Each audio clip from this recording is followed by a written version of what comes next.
Hi there, Breck Wainwright here again, and this is going to be the second oral exam for ornithology for the fall 2025 semester at Clemson University. Definitely not the most visually appealing presentation in the world, but we've got a lot to cover in this exam. Um, for the purposes of grading, I've color-coded each section of the exam. The blue section is going to focus on Dr. Rim's work in Guam.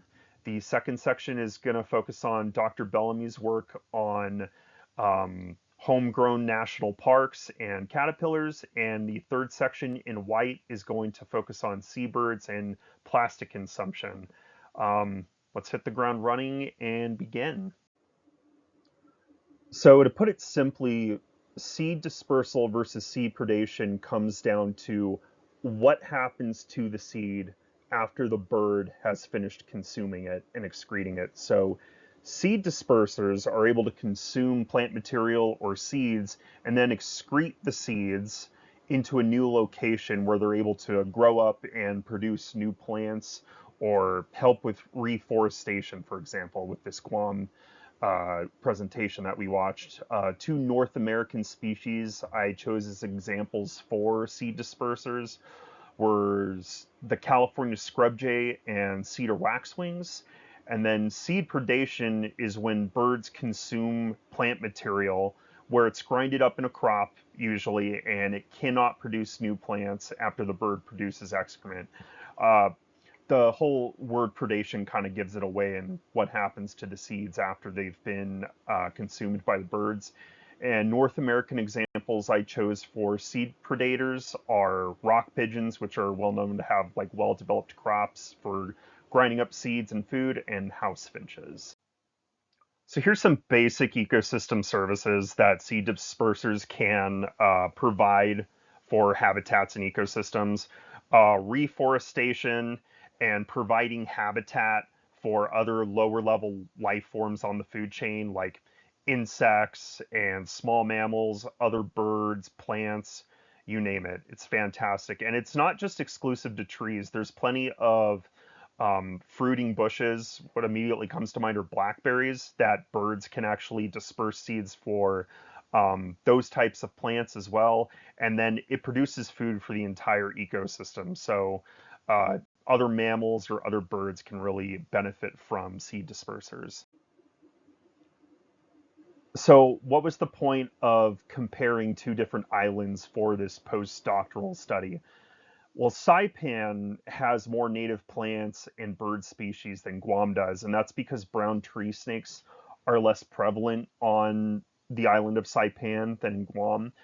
And you can also use Saipan as a basically as a model ecosystem for Guam. So if you conduct studies like the ideal seed disperser study that we'll talk about a little later in this exam, you can use the information that you got from that study on Saipan and apply it to Guam for reforestation efforts or getting rid of brown tree snakes or reintroducing birds to an environment. The phrase I used is Saipan is kind of the guinea pig for future conservation efforts and studies that you can use in Guam. So looking at brown tree snake ecology was actually really interesting. This was probably my favorite question to research. So just to cover some of the stuff that was talked about in this lecture, brown tree snakes are nocturnal. They're generally studied a variety of species that include everything from birds, rodents, and other reptiles. They're arboreal, i.e. they live in trees, and they have no natural competitors on Guam. They're native to coastal Australia and Papua New Guinea, and they only have one known native predator in their native range, and that's the red-bellied blacksnake. Cane toads also eat uh, brown tree snakes, but they're little garbage disposals, and the last thing Guam needs is cane toads since there's such a problem in Australia. The predators in huge air quotes on Guam are feral pigs, cats, and both of those species come with their own variety of issues. And the natural native Mariana monitor lizard, which mostly eats trash. It only eats brown tree snakes if they're desperate, from my own research.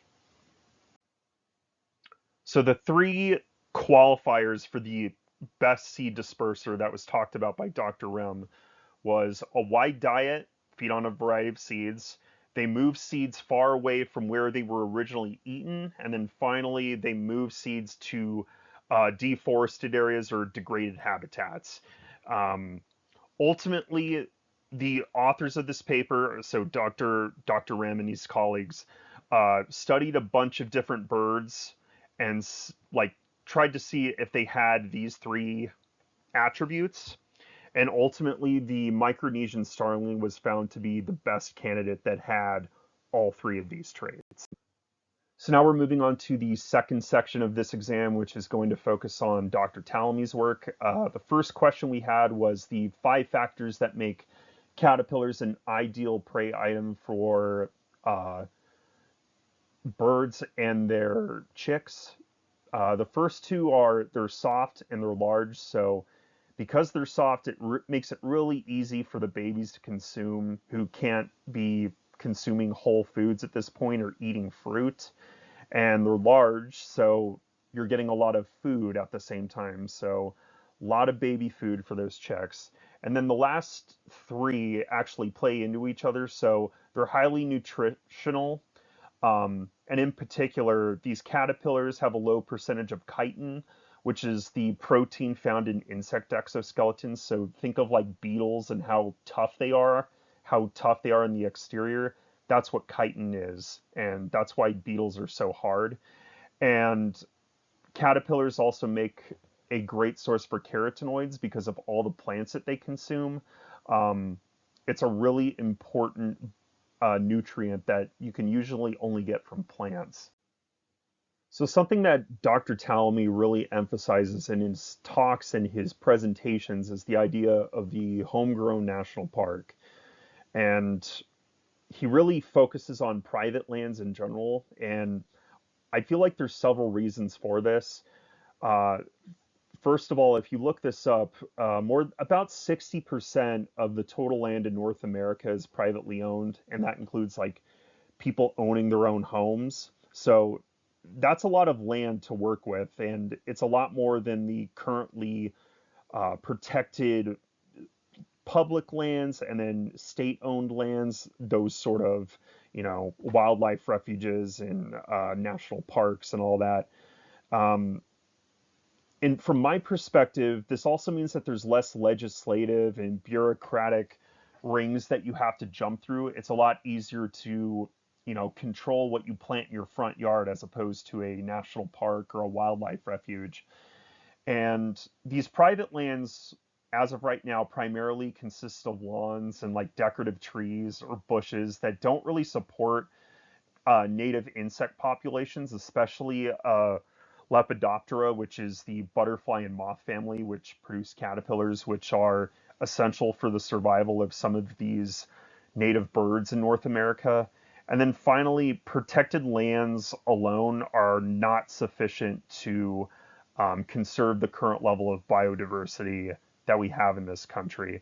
It's just not sufficient to what we're going to need to conserve some of these species in the future. The final part of this exam is going to be focusing on seabirds and plastic consumption. A great question to start off with is, why are seabirds so vulnerable to plastics? That's because they can affect them in multiple ways, mostly through their diet. So either directly or indirectly, birds can consume plastics. They'll often mistake plastics for one of their food sources, like krill or bait fish or squid. Sometimes juvenile fish can be translucent, and it's you can easily mistake a plastic bottle or part of a plastic bottle for one of these young juvenile translucent fish. Additionally, even if they do catch a prey item like a fish or squid or krill, those prey items have absorbed microplastics, and then the seabirds will indirectly be consuming those plastics, unfortunately. And it's not even through diet. These birds can also get entangled in fishing gear, and this is a recreational and commercial fishery problem. Longline gear is notorious for affecting albatrosses. I can't tell you how many cormorants and pelicans I've seen getting wrapped up in traditional hook and line gear. And then ghost gear, like abandoned gill nets, can drown birds. Additionally, consuming plastics impacts their reproduction. Um, they have they just can't produce chicks like they used to when they consume these plastics. And I should also mention that seabirds can't regurgitate plastics like they do with fish or shrimp or squid. So when I talk about figure two in this slide, I'm referring to figure two in Dr. Cabria's research paper on seabirds and plastic consumption.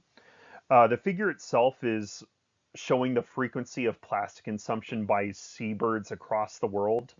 Um, I really wish I could post the full figure on this slide, but it would be a disaster for your eyes, and you really couldn't get the full context of what the figure was showing. So I'm going to do my best to explain it here.